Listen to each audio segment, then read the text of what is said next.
বাঙালির হাতের কাছে হিল স্টেশন হলো দার্জিলিং। সুযোগ পেলেই আমরা বাঙালিরা ঘুরতে চলে যাই সেখানে। দার্জিলিংকে বলা হয় পাহাড়ের রানী। পাহাড়ি এলাকার মনোরম পরিবেশ, কাঞ্চনজঙ্ঘার ভিউ, চা বাগান, টয় ট্রেন সব মিলিয়ে দার্জিলিং এক কথায় অতুলনীয়। সারা পৃথিবী ঘুরে এলেও আমাদের বাঙালিদের কাছে দার্জিলিং কিন্তু কখনোই পুরনো হয় না। পাহাড়ের টানে আমরা বারে বারে ছুটে যাই। হ্যালো ফ্রেন্ডস, আমি Sumana. Welcome back to my channel Ichchhetana travel. তো বন্ধুরা, আমরা চলে এসেছি শৈল শহর দার্জিলিংয়ে। দার্জিলিং কীভাবে আসবেন, কোথায় থাকবেন, কোথায় খাওয়া দাওয়া করবেন, দার্জিলিংয়ে কী কী দর্শনীয় স্থান আছে, আর কম খরচে কীভাবে দার্জিলিং ভ্রমণ করবেন, এই সব কিছু আপনাদের সাথে শেয়ার করব। তো বন্ধুরা, সঙ্গে থাকবেন। দার্জিলিং কিভাবে যাবেন? কলকাতা, শিয়ালদহ, হাওড়া কিংবা ডানকুনি রেল স্টেশন থেকে উত্তরবঙ্গগামী যে কোনো ট্রেন ধরে নিউ জলপাইগুড়ি স্টেশন চলে আসুন। স্লিপার ক্লাসে ভাড়া 350 থেকে 400 টাকার মধ্যে। আমরা রাত 8:30টায় কামরূপ এক্সপ্রেস ধরে রওনা হলাম এনজেপির উদ্দেশ্যে। আর আপনারা যারা বাসে করে আসতে চান তারা বাসে করে চলে আসুন শিলিগুড়ি বা এনজেপি থেকে রয়েছে প্রচুর শেয়ার গাড়ি। ভাড়া মাথাপিছু 250 থেকে 300 টাকার মধ্যে। এছাড়া গাড়ি রিজার্ভ করে যেতে পারেন। ভাড়া পড়বে ছোটো গাড়ি 2500 থেকে 3000 টাকা, আর বড় গাড়ি 5000 থেকে 5500 টাকা। কোথায় থাকবেন? দার্জিলিংয়ে রয়েছে প্রচুর হোটেল, তবে পিক সিজনে হোটেলের মূল্য খুব বেড়ে যাওয়ায় যার দরুন হোটেল বুক করে যাওয়াই বুদ্ধিমানের কাজ হবে। আমরা ম্যালের খুব কাছেই পূর্ণিমা হোটেলে ছিলাম। 1000 থেকে 3000 টাকার মধ্যে মোটামুটি ভালো হোটেল পেয়ে যাবেন। কোথায় খাওয়া দাওয়া করবেন? দার্জিলিংয়ে বেশিরভাগ হোটেলেই রয়েছে ফুডিং এবং লজিংয়ের সুব্যবস্থা। এছাড়া ম্যাল রোডে রয়েছে প্রচুর খাবার হোটেল। আপনারা যদি বাসে করে দার্জিলিং যেতে চান তাহলে শিলিগুড়ি বা তেনজিং নরগে বাস স্ট্যান্ড থেকে প্রতিদিন দার্জিলিংয়ের উদ্দেশ্যে বাস ছাড়ে, ভাড়া 110 টাকা। দার্জিলিংয়ে কখন যাবেন? দার্জিলিংয়ে বছরের যে কোনো সময় যাওয়া যায়, তবে বর্ষাকালে না যাওয়াই ভালো। শরৎকাল আর বসন্তকালে দার্জিলিংয়ে সবথেকে বেশি ভিড় হয়। দার্জিলিং গিয়ে তো পৌঁছালেন, কীভাবে দার্জিলিং ভ্রমণ করবেন? দার্জিলিংয়ে রয়েছে মোট 10টি দর্শনীয় স্থান। দার্জিলিংয়ের লোকাল সাইট সিন করার জন্য আপনি যে হোটেলে থাকবেন সেই হোটেল থেকে গাড়ি ভাড়া করে নিতে পারেন। ভাড়া পড়বে 3000 টাকা। এছাড়া লোকাল ট্যাক্সি স্ট্যান্ড থেকে গাড়ি ভাড়া করতে পারেন, খরচ অনেক কম পড়বে। ট্যাক্সি স্ট্যান্ডে ভাড়ার চার্ট লেখা থাকে, সেই অনুযায়ী ভাড়া নেয়। একদম ভোর 4টে ড্রাইভার ভাড়া আপনাকে নিয়ে যাবে টাইগার হিল থেকে সূর্যোদয় দেখাতে। তবে টাইগার হিল থেকে সূর্যোদয় দেখাটা ভাগ্যের ব্যাপার, সবসময় দেখা যায় না। আকাশ খুব পরিষ্কার থাকলে তবেই দেখা যায়। এরপর আপনাকে নিয়ে যাবে জাপানি টেম্পল দেখাতে। এই টেম্পলটি খুব সুন্দর। এখান থেকে কাঞ্চনজঙ্ঘা পরিষ্কার দেখা যায়। এখানে রয়েছে ভগবান বুদ্ধের মূর্তি।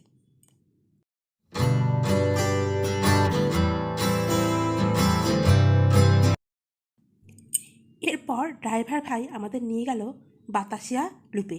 এখান থেকে কাঞ্চনজঙ্ঘা খুব পরিষ্কার দেখা যায়। ঘুম স্টেশন থেকে বাতাসিয়া লুপ পর্যন্ত টয় ট্রেন চলে, ভাড়া 1500 টাকা।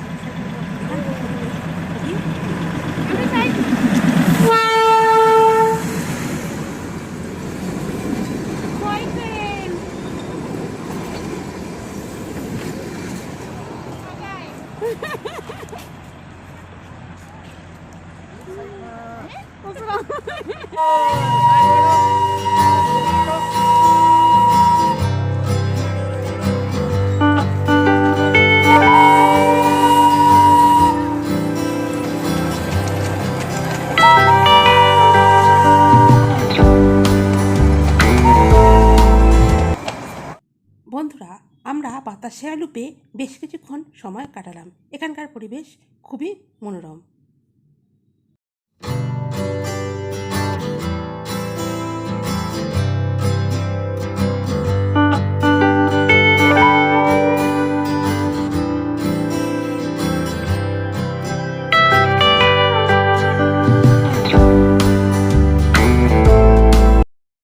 এরপর আমরা রওনা হলাম দার্জিলিং রক গার্ডেনের উদ্দেশ্যে। রক গার্ডেনে 30 টাকা করে টিকিট কেটে ভিতরে প্রবেশ করলাম। ভিতরে সৌন্দর্য অতুলনীয়।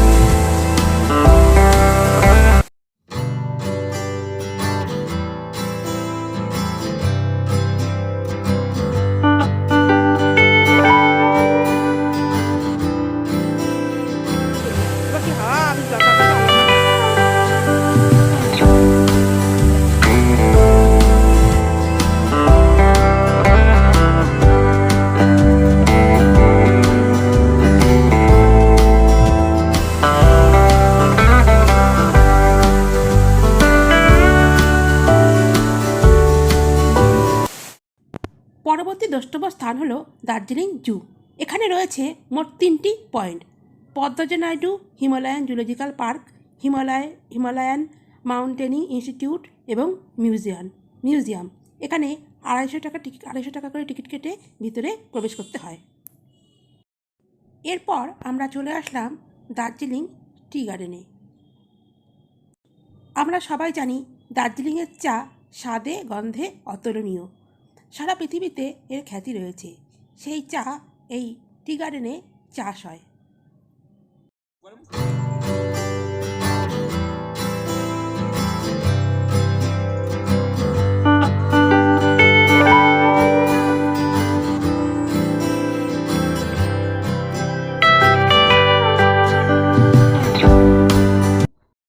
পরবর্তী দ্রষ্টব্য স্থান হলো তেনজিং নোরগে রক। এখানে ট্রেকিংয়ের ব্যবস্থা রয়েছে।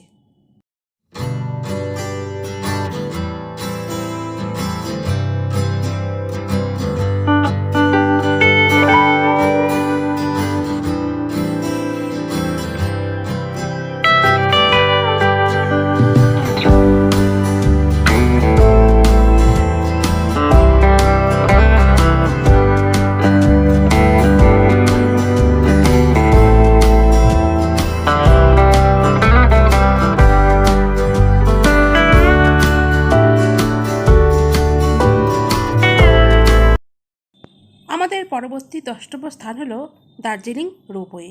রোপওয়েতে চড়তে হলে খুব সকাল সকালে এসে লাইন দিতে হবে, কারণ টিকিটের বিশাল লাইন পড়ে, আর বেলা 2টোর পরে আর রোপওয়ের টিকিট দেওয়া হয় না। এটি হলো দার্জিলিংয়ের প্রাণকেন্দ্র দার্জিলিং ম্যাল। আমরা সারাদিন ঘুরে এসে এই ম্যালে সন্ধেবেলায় এসে বসলাম। এটি হলো নেপালের জাতীয় কবি ভানুভক্তের মূর্তি, যিনি নেপালি ভাষায় রামায়ণ অনুবাদ করেছিলেন। তো বন্ধুরা, আজ এই পর্যন্তই। পরবর্তী ভিডিও নিয়ে খুব তাড়াতাড়ি আসবো। ভিডিওটি যদি ভালো লেগে থাকে লাইক, কমেন্ট, শেয়ার করবেন, আর চ্যানেলটিকে অবশ্যই সাবস্ক্রাইব করবেন। ভালো থাকবেন, সুস্থ থাকবেন। ধন্যবাদ।